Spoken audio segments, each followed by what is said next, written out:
Welcome to this lunchtime event organized by the IT Society Student Committee. I will spend the next hour or so with Dr. Janós Körner, this year's Shannon Award winner, and we'll try to get a more personal view of his career, of his work, expanding on what we already heard this morning. We'll hear from Dr. Körner, but also from some of his friends and collaborators. I should say that we could have had this discussion in Italian, given that it's my mother tongue, as you can probably hear. And it's also one of the many languages spoken by Dr. Körner, but we'll stick to English for the benefit of everybody else. And no need for further introductions, so please join me in welcoming Dr. Körner on stage. Your turn. Okay. Welcome. Let's do this. Ciao. Piacere. Okay, so thank you for taking the time to being with us. Okay, we are planning to proceed more or less chronologically, so please correct us if we got any date wrong.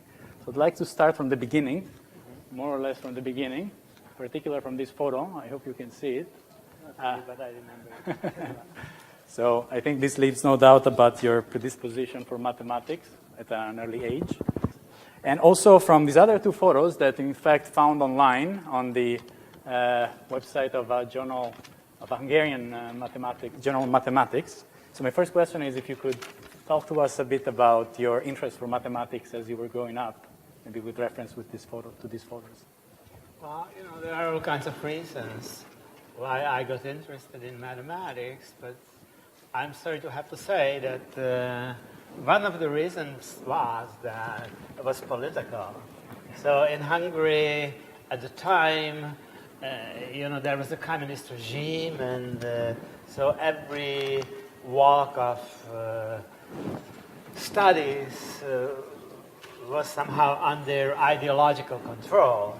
And so there was good physics, and that reflected the Marxist ideology, and in literature, and in just about anything in the world, you had this requirement, but in mathematics, there was none.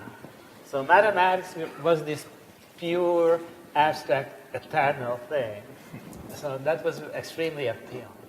But there were also other reasons. So in Hungary, there used to be, and there still is in place, this, a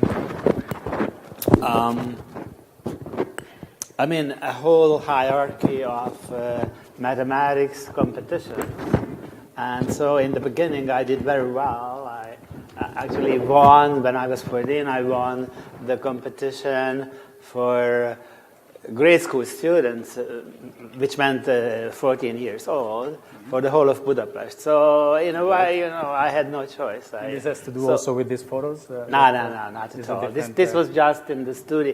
These ones. Yes, these ones. No, these ones are related. There was also, and there still is, this competition where there is this journal for high school students that was funded at the end of the 19th century, I guess, and where every month they put problems to students, and everybody could mail in their solution. And it still exists. Yeah. So if anybody is interested, right? Yeah, but it's in Hungarian. It's in Hungarian. Okay, too bad.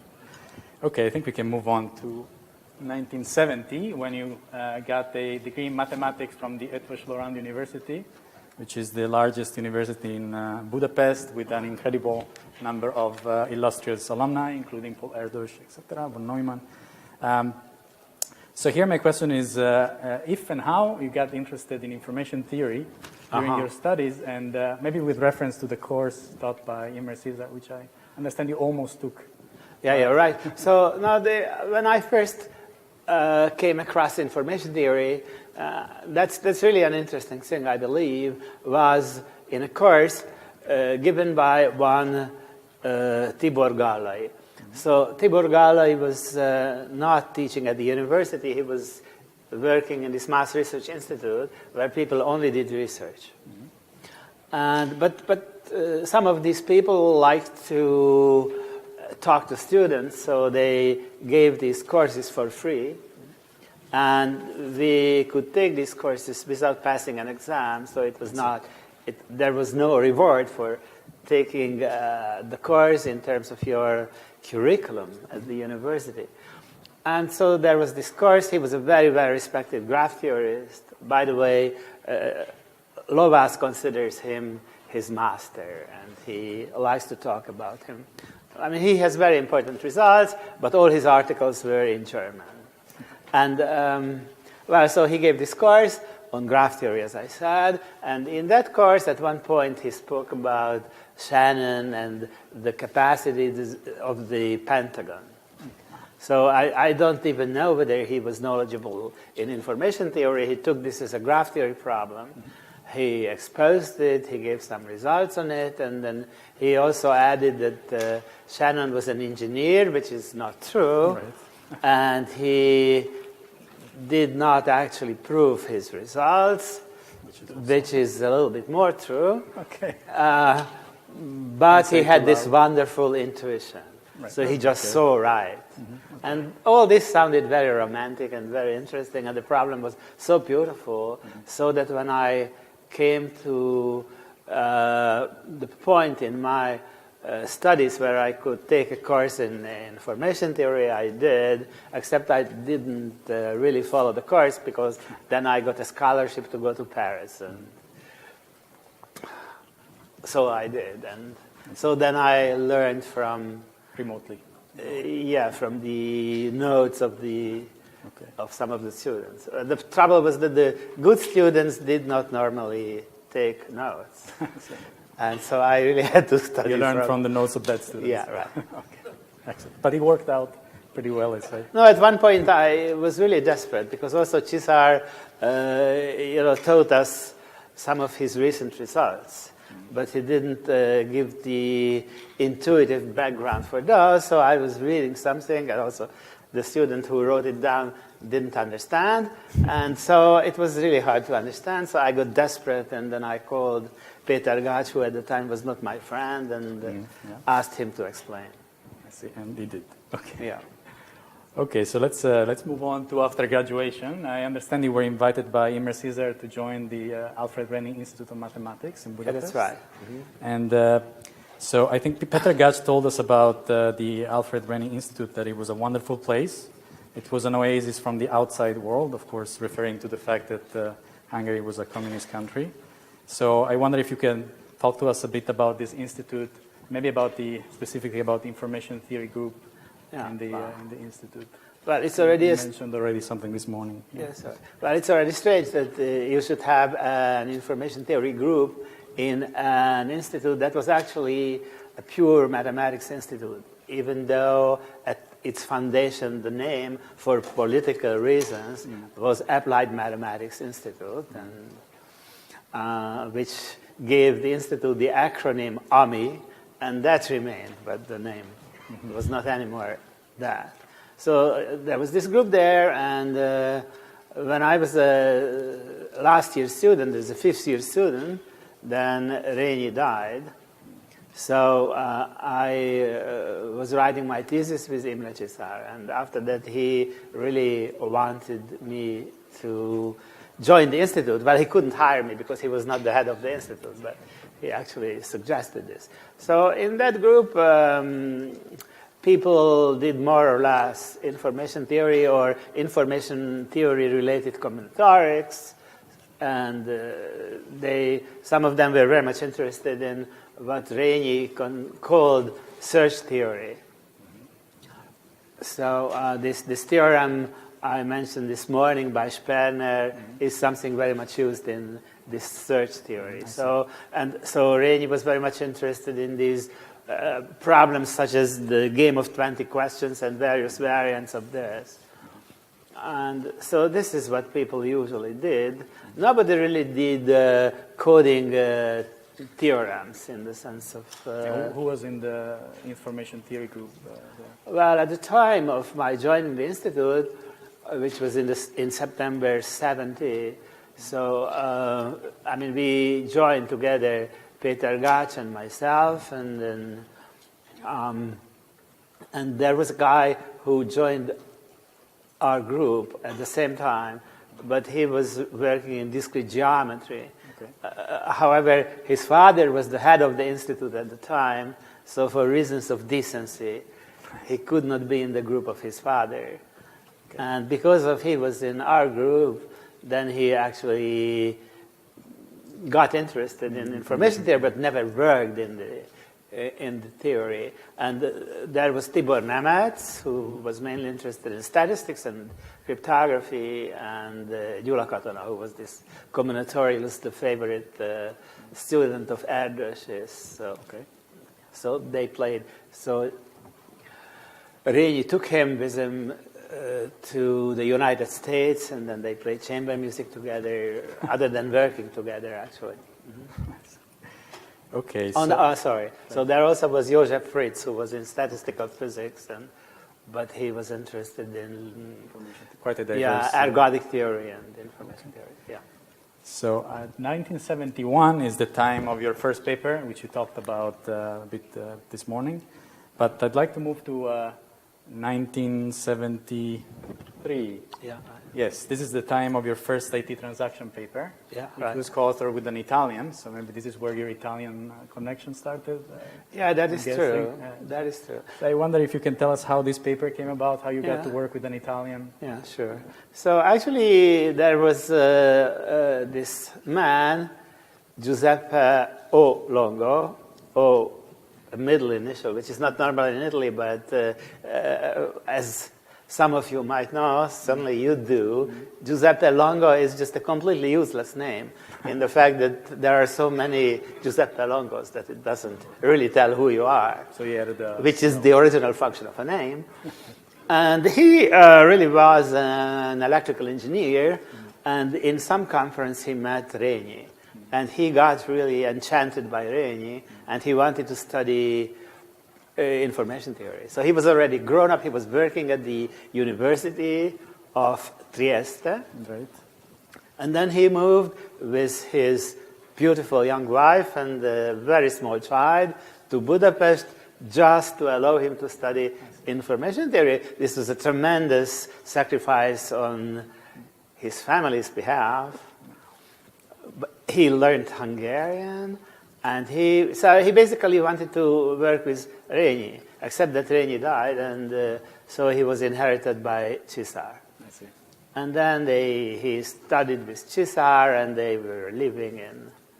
So you worked with him in Hungary or in Italy? No. Then he wanted to continue with this connection. So he asked Csiszár to send him somebody to work with, and he got a scholarship from UNESCO to do this, or UNESCO, if you wish. And so Csiszár said, well, you are the youngest one. That place is in the middle of nowhere, but for you it won't do all that harm because it wouldn't interrupt your career that had not begun.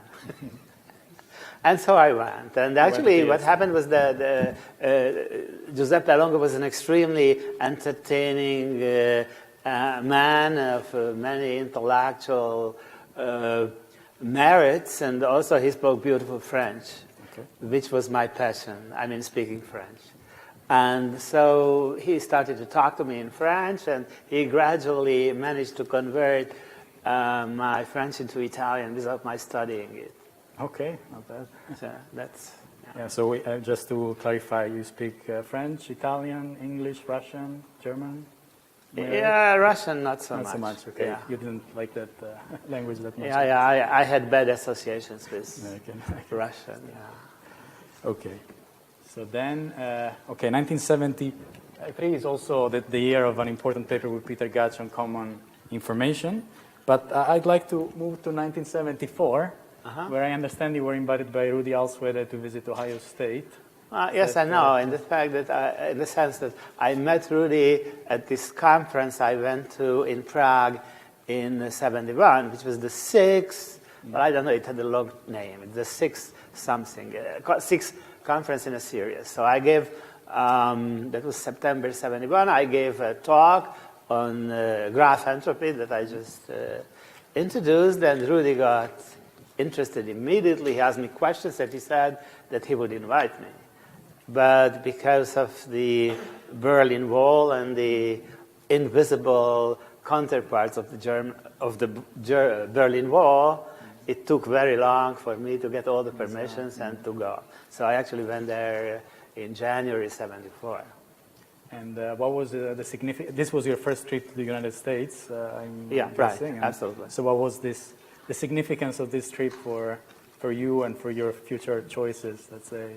Well, first of all, it was for me a frightening thing because, before going to the United States, many of my colleagues in the Institute who have already been in the States, and some people just went there quite regularly for a year or so they told me how they got mugged and how one has to be careful. And I was really kind of a coward, so I remember that I had to switch flights in Chicago. And of course I knew that Chicago is the city of gangsters, so I was trying to keep away from the highway that crossed O'Hara Airport so that they couldn't fetch me. They didn't. Yeah, right. So you found this not to be true, I guess. Yeah, the US and another thing like that was that I was taken from the airport to the city, and I saw these red lights as we were proceeding, and it was written, "Don't walk." And I didn't really speak English, so I only knew the significance of the word walk, that it means walking. So I thought that you really shouldn't walk around in that area because that is one of those dangerous areas. So everything was new to me. It was a completely different world. Even Europe, I really didn't really know. And so the United States, everything was different. And what was the impression you got? I guess you enjoyed your stay? Yeah, my impression was, and it continued to be my impression, that an American university, a reasonably good American university, let alone an excellent American university, is like paradise. But then walking around outside of the university, at least in Columbus, Ohio, made me a proud European. So my idea of a city was completely different. Narrow streets, small squares, and obviously you had nothing of that in Columbus, Ohio. No. Okay. So this is a paper that you published with Rudi Alswede, probably as a result of this visit. Yeah, right. And 1977 is the year where 3 important papers with Kathleen Martin came out. And so Kathleen Martin told us about the collaboration with you, relationship with you, that it has been, among other things, that it has been one ongoing conversation about politics, about concerts, about books, America, and other places where we traveled separately or together, and all kinds of small and not so small events of everyday life. She said that he worked with an incredible enthusiasm, and she said I learned a lot from him about art, music, freedom. He made me buy my first Walkman. I hope everybody remembers what that is. He recorded the first tapes for me. So we have already talked a bit about your collaboration with Martin last year when she received the Shannon Award.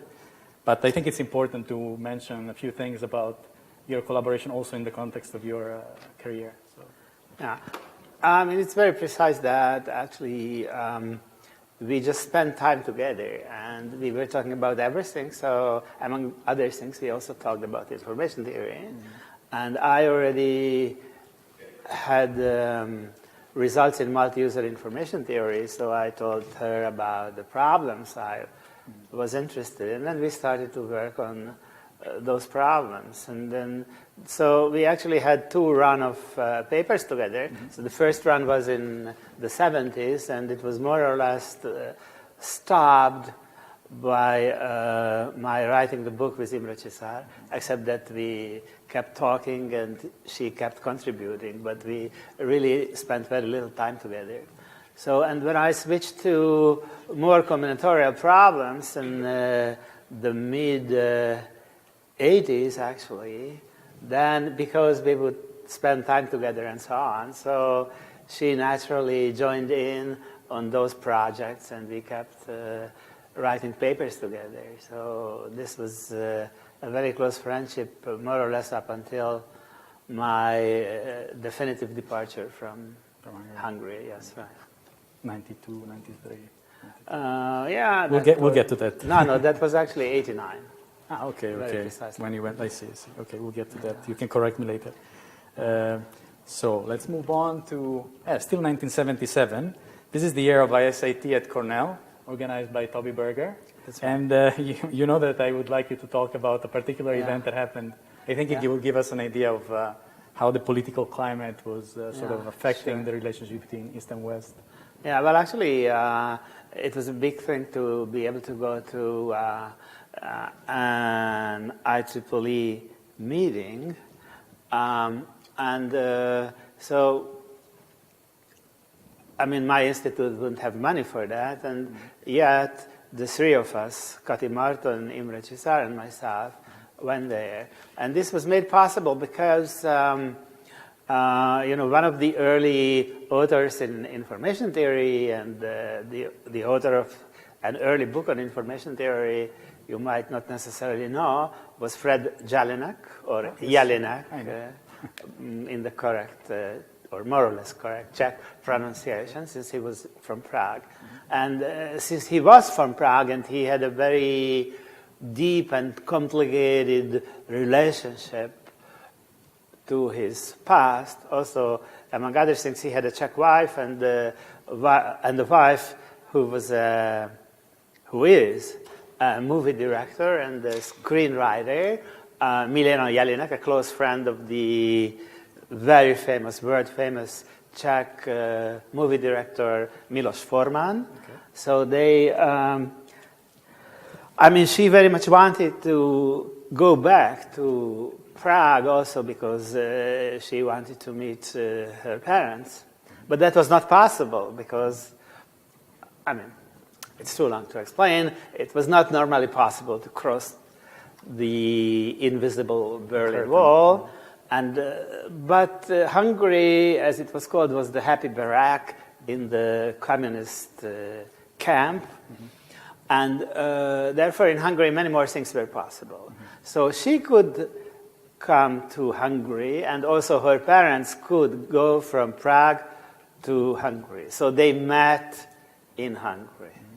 There are other things like that that have nothing to do with your question, like East and West Germans would meet in Hungary. Yes. This was after the 56 revolution. Yeah, right, absolutely. No, after the Hungarian communist leader treacherously, trapped and let hang his main opponent, the leader of the revolution, he decided that now is the time to open up, and so he became a little bit liberal, yes. And so that's why this was possible. Well, anyway, so Fred Jelinek was very much interested in supporting Eastern Europeans. So since at the time the Hungarian Academy of Sciences was about to acquire a huge IBM computer, Fred was working at IBM at the time on speech recognition. So he single-handedly convinced IBM to support our participation at the Cornell meeting. Yes. So IBM invited us to this meeting. But then what I guess you want to hear is that was the meeting where Martin Hellman and Diffie, I don't remember the first name of Diffie, were about to present their public key crypto system. Mm-hmm. Well, see, Martin Hellman was originally working in, mainstream information theory, the Shannon theory. He was, I guess, a student of Cover's. Yes. And he certainly had joint papers with Cover. And so, therefore, somehow there were some NSA people at this meeting, and they started to get worried about our being there, and they said that our participation in this meeting and our getting to know about these results was in conflict with the Arms Exportation Act, or whatever the name of that thing is. And so that was a highly embarrassing situation. And then we were, I don't remember this exactly, whether we were somehow suggested or just decided that we really should keep away from that event. I see. I think there is a New York Times article here that says that, computer scientists here say U.S. security agency threatens prosecution for publishing material, and it talks about the ISIT event. Okay, anyway. Okay, so 1981, the first edition of your text with Imre Cesar comes out. The second edition has come out very recently. So here my question is, well, maybe if you can talk to us a bit about the process of writing this book. And also, I think you mentioned this already in a way, what was the impact of writing this book on your subsequent research? Seem to have shifted a bit. Well, yeah, right. So, I was very much into multi-user information theory. I had several papers, I had contacts, and so Imre saw that this is something that is good. Mm-hmm. And, well, as a matter of fact, I should say it's important that my first paper on multi-user information theory that did not use that language was the paper with Peter Gach, and this was in answer to a question of Imre Cesar. So in a way, he was much ahead of the two of us into multi-user information theory, but he was not following, and he was not trying to please the IEEE information theory community because he had his very abstract interests. But since Rényi proposed Imre to write a book on information theory, and he had a hard time to write this book simply because he was and is a perfectionist, and so he could never go over the first chapter. He kept rewriting the first chapter. So then he asked me to join him and to write a book which would be centered, which would have a first volume centered on multi-user information theory and the second volume on statistics. No.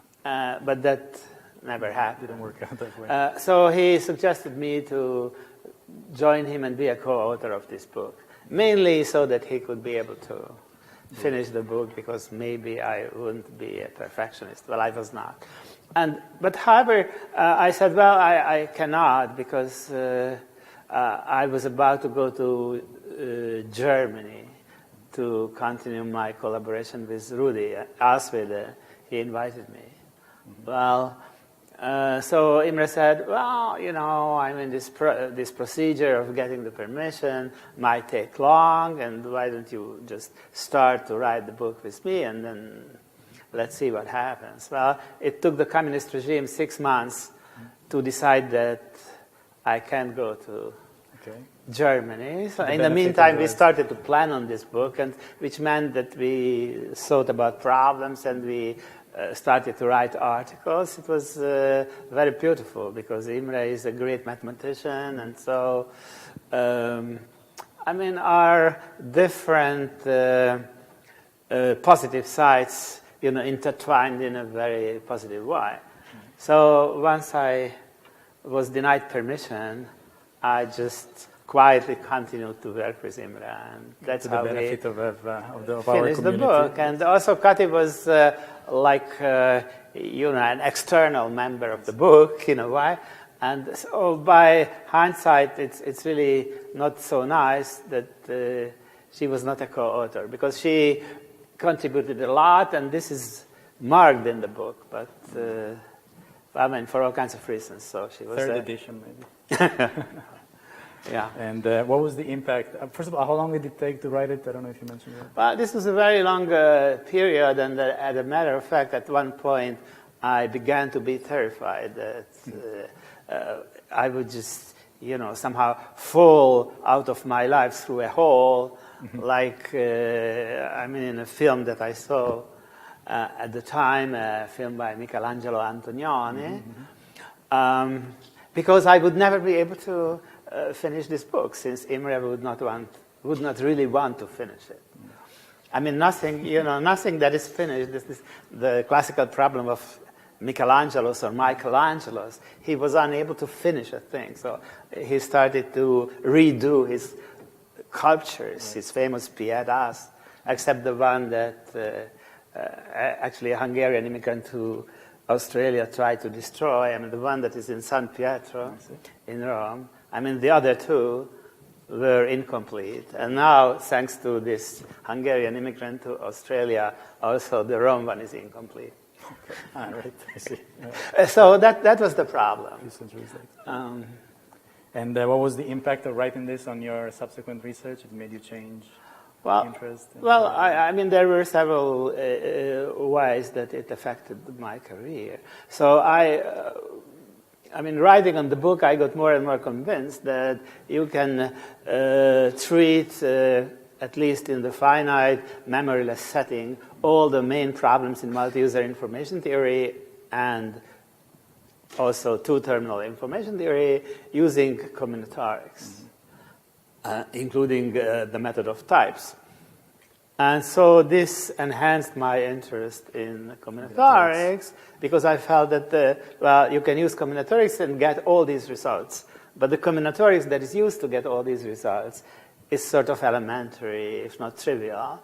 And therefore, maybe if you were to use more combinatorics, then you could solve also the outstanding questions. Mm-hmm. And also there were those questions that, so I mean, on a technical level, we invented and treated two problems, one which were almost equivalent. One, the entropy characterization problem, and the other one, the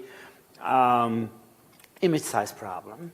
And we could, so this involves two channels that have the same input alphabet. But these are very abstract problems. And in fact, those papers are not very much quoted, but the consequences are quoted from other papers. I mean, like the broadcast channel with confidential message sets is just based on this. So we could solve these problems for two channels, but not for three. But not for three. So that was one wall. I mean, that was one mathematics wall. The black slide that you showed. Yeah, right. And the other one was this. This was so the broadcast channel.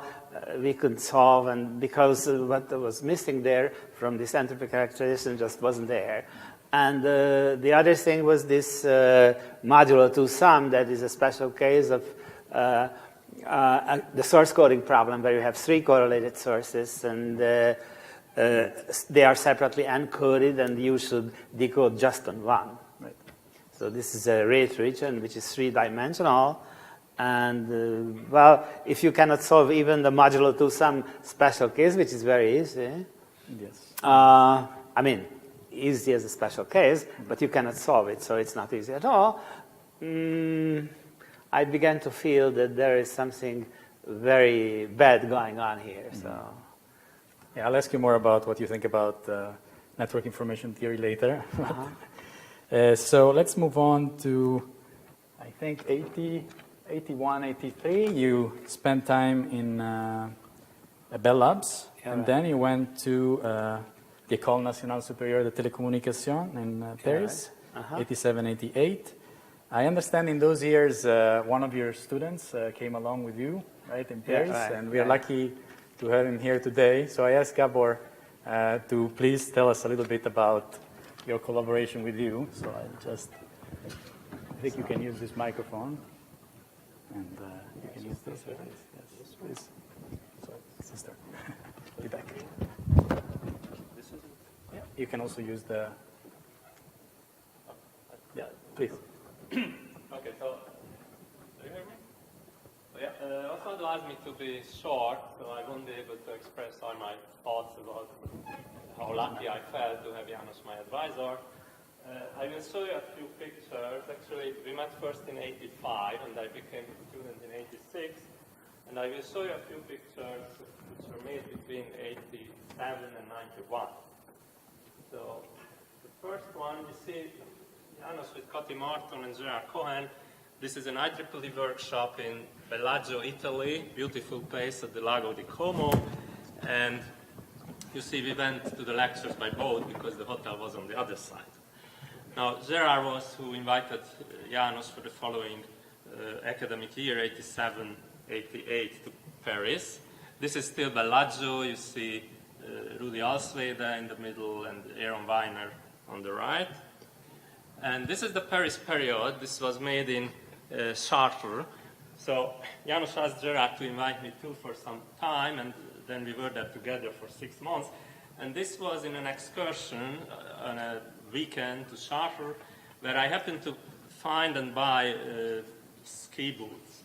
And here Janós is making fun of me, thinking that I became more excited about the ski boots than the world-famous cathedral in Chartres. Okay, so it's another IEEE workshop at Cornell in 1980. The first one was 1988. This is 1989. And well, here the background, the tall man in the background is Tom Coward. This is same workshop discussion with Raymond Young. And this is 89. This is in Paris. We returned for a week to a workshop at the ISIT, and now we had neighboring rooms in the student hostel. We both lived there for this week. And you see that. This is the hostel of the ISIT where I used to live for 6 months. And this was a symbolic time. So it's fall 89, and both of us came from abroad. Janós came from... Janós came from Italy already, and I came from West Germany. And this was about 6 weeks before the Berlin Wall ceased to exist. Next year in Jerusalem, this is 1990, April, you see Avi Vigdersson there, who invited us for a month. And he also took us to the desert, Negev. This is some res there. And now you see the two of us there. I'm not sure it's clear that we have the same kind of hat, which is because we both bought it together in Jerusalem, because we were advised to have something like that against the sun. And so I was reading the same about Hawaii, so I brought it here. Oh, sorry. Okay, and this is 91 in Bielefeld, where Vera Schoch and the late Walter Beuber organized a 2-month workshop, which was for joint work, and it was a beautiful atmosphere. People came and go. We were there for 1 month, both Janós and I.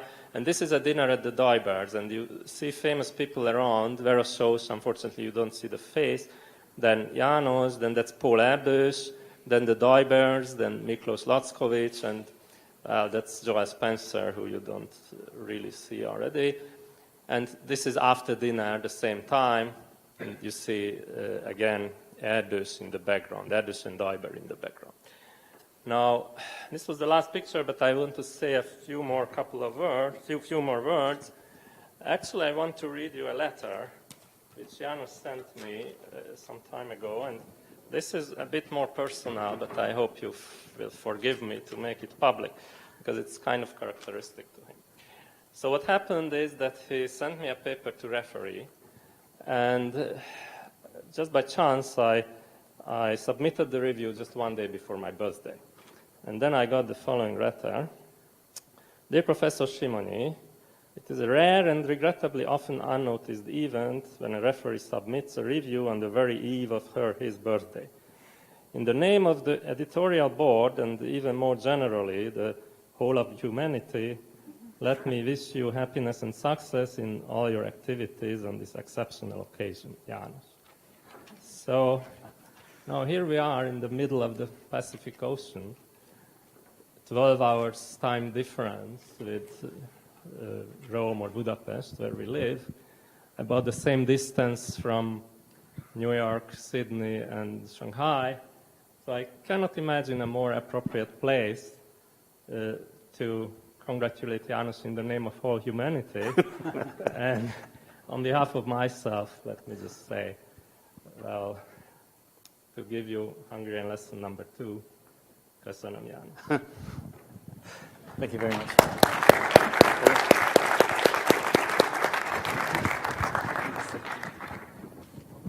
I have a couple of more things to show. Okay. Okay, so in 1993, you finally relocated to Italy, and where you've been a professor at La Sapienza University ever since. So I will not ask you about anything concerning the academic environment in Italy. I know that would be an unpleasant discussion, probably. Instead, I was lucky to be able to collect through Professor Facchini, your wife, a few remarks by some of your friends So first one is, you can sit if you want to sit. Yeah. The first one is by Adolfo Piperno. Janós is one of the most appreciated members of my department. He's a great researcher, he's a wonderful teacher, and more importantly, he's a very nice storyteller, and I'm really glad to be one of his friends here at the department. I have never had a direct collaboration with Janós. However, he often acts as a living library for me. Early in the morning, he often sends me emails with links to papers which could interest my research, and also links to articles about music, literature, politics, and whatever he thinks it could be of some interest for me. I think this is a nice way to keep me in touch with his emotions. When during my research I need some problem to be clarified or to be rephrased or to be placed in the literature, Janós is always ready to help me and to judge about the relevance of what I'm asking. I'm sure that if he believes that the things that I'm telling are not interesting, he will surely tell me so.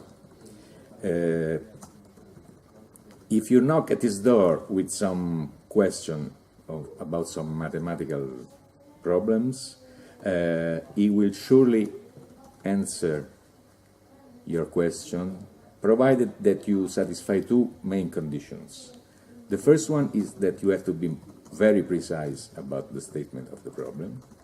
The second one is that he doesn't have to dislike you. Otherwise, he will just tell you that he knows the solution, but it will be better for you to search it on the internet.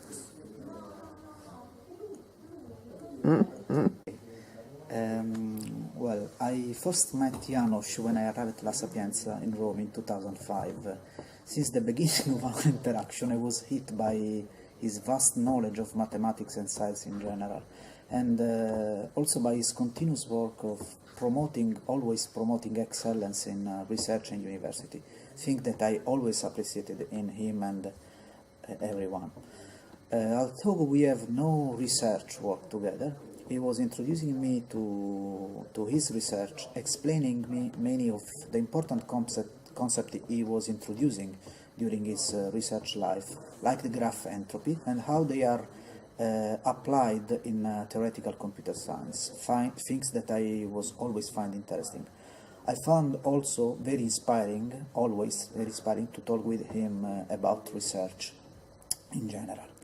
Also, together we were working to organizing many activities in the department, always promoting discrete mathematics and theoretical computer science.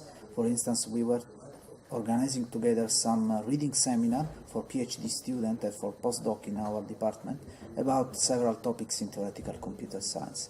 This was very inspiring and helpful for me in particular, and was making my life easy since I arrived in Rome in 2005. Giving me an idea of a very nice environment. He was one of the first colleagues of mine that looked for an interaction with me when I arrived here in Rome, and I always appreciated a lot how he welcomed me here in Rome. I found him a great teacher, and with a not easy ability of explaining difficult concepts and proofs in a very simple way, things that I consider very important especially for theoretical computer science, and not easy to do. For me, it is a very great honor to have Janós as a colleague in my department. Ok, penso che la devo rifare. And so I have one final question for you. Okay. So. Yeah, sure.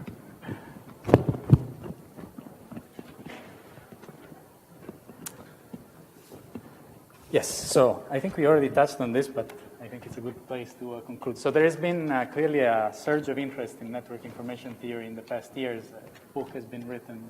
And so perhaps as a result, some of your papers have received a very large number, maybe not your favorite papers, I don't know, but they have received a very large number of citations. So in this regard, I was wondering what you thought about the current state on network information theory, and also, since we have a number of students here, if you have any advice for an ambitious student for some problems to take on, some interesting problems to take on in this field. Well, I mean, I don't really know to what extent the upsurge of interest is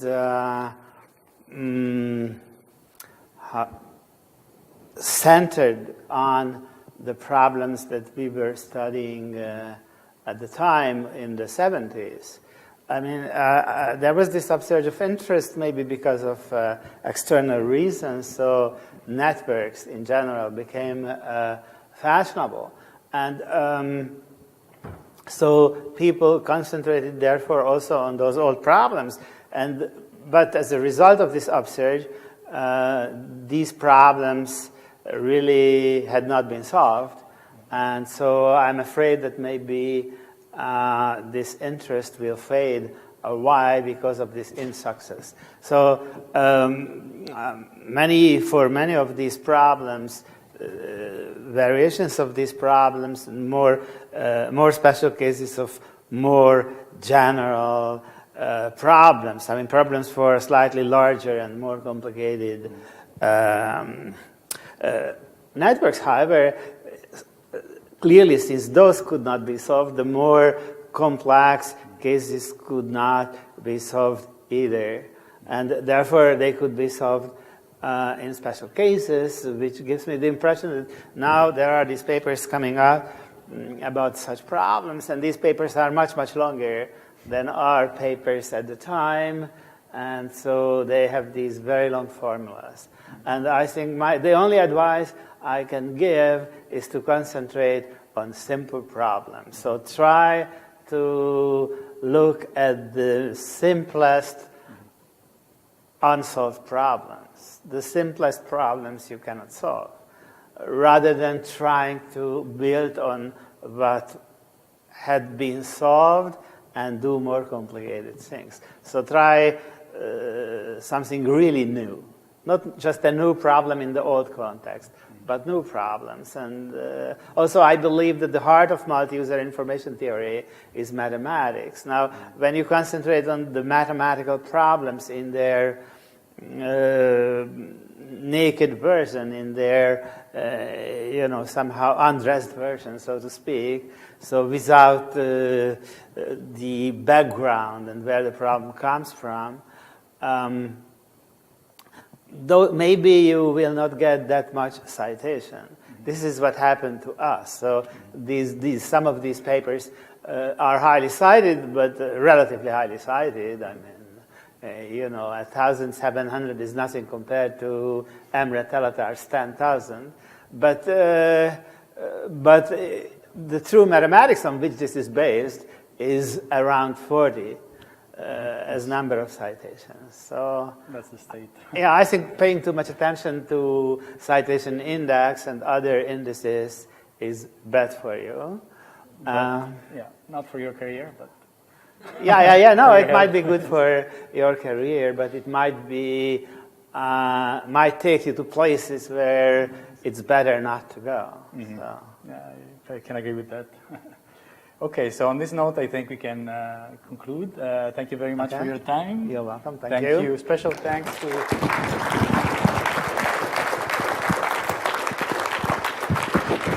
Thank you all, and special thanks to all the people who helped us putting together these slides. Thank you.